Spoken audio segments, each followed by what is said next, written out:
మాట్లాడటం మాటలు కరువు అవుతాయి. ఏం మాట్లాడాలో అర్థం కాదు. ఎందుకంటే ఒక సంవత్సరం దాదాపు 9 నెలలు 10 నెలల క్రితం మనం అధికారంలో లేవు. అప్పుడు మనకి ఎలాంటి విషయాన్నైనా ఏ విషయాన్నైనా తీవ్రంగా మాట్లాడగలిగేటువంటి శక్తి ఉంది. కానీ ఇప్పుడు అధికారం వచ్చిన తర్వాత మనం ఒళ్ళు దగ్గర పెట్టుకొని చాలా కేర్ఫుల్గా ఉండాలి.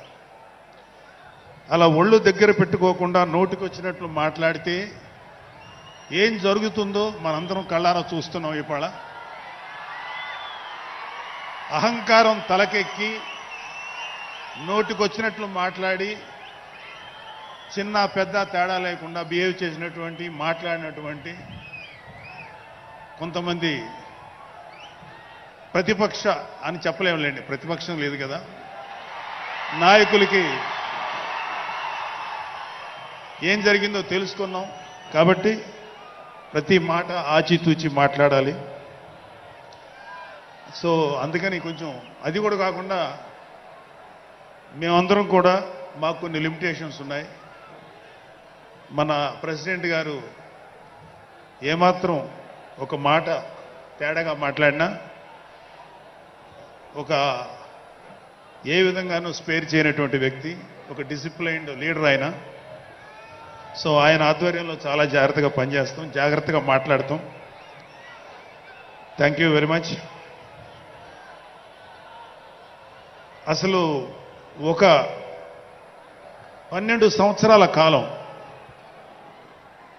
అంటే మన హిందూ సాంప్రదాయంలో 12 సంవత్సరాలకి ఒక ప్రత్యేకత ఉంది.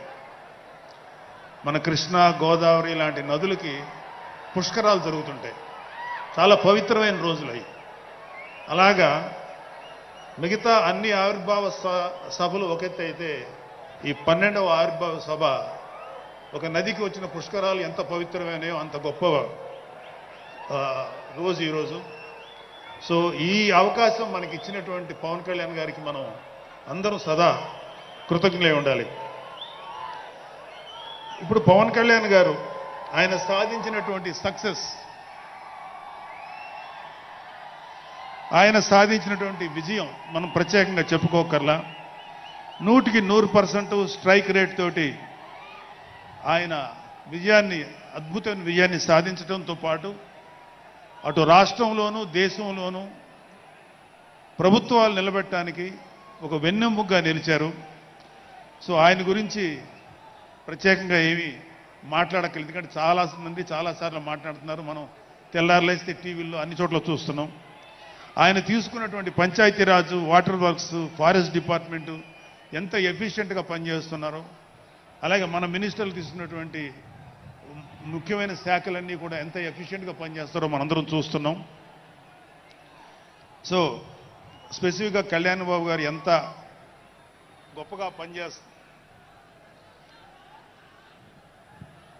గొప్పగా పనిచేస్తారని మనమేమి ప్రత్యేకంగా మాట్లాడుకోకర్లేదు.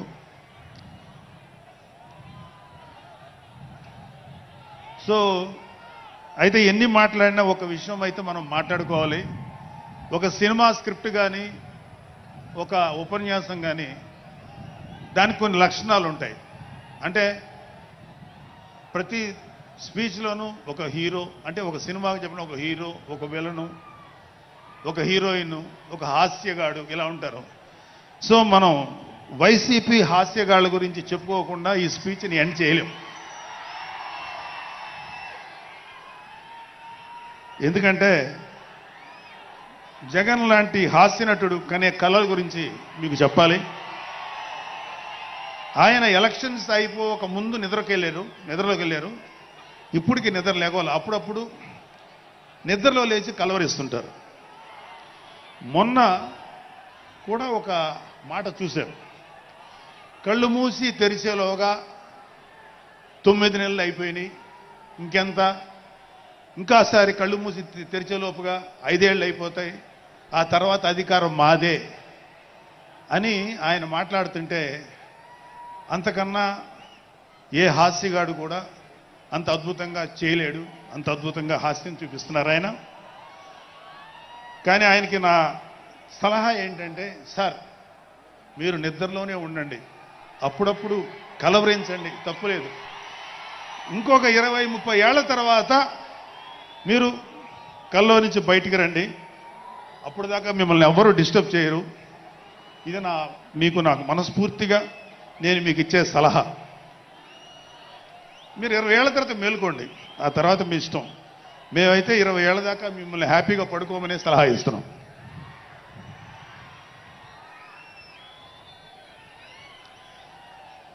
సో ఆంధ్రప్రదేశ్లో పవన్ కళ్యాణ్ గారి యొక్క చొరవతోటి ఏర్పాడైనటువంటి ఈ కూటమి ప్రభుత్వం ఎన్ని చోట్ల ఎంత పెద్ద సక్సెస్ అయిందో, ఎంత 164 సీట్లు సాధించే దిశగా ఆయన ఎంత కష్టపడ్డారో మనందరికీ తెలుసు. అయితే మా అదృష్టం ఏంటంటే ఇక్కడ పిఠాపురంలో జరుగుతుంది కాబట్టి పిఠాపురంలో ఎలక్షన్స్ ఎలా జరిగినాయో ఒక 2 మాటలు చెప్పకపోతే, నేను పిఠాపురంలో పనిచేసి పిఠాపురం అభిమానుల యొక్క